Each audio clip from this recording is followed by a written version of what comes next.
So here is how to change name on Facebook. To get started, let's first open up the Facebook application. Once you're here, first up, go over to the top left corner and tap on the menu option.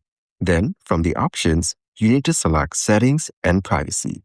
After that, select Settings. Now, on this page, you need to select Meta Account.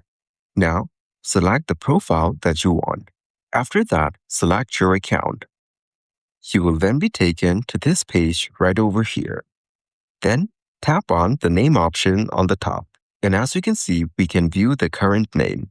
Now, just change the name according to your preference. Remove the previous one and put in your desired name.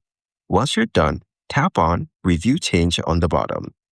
After that, preview your new name and select Save Changes on the bottom. Your new name has now been added. And that's it. That is exactly how to change name on Facebook.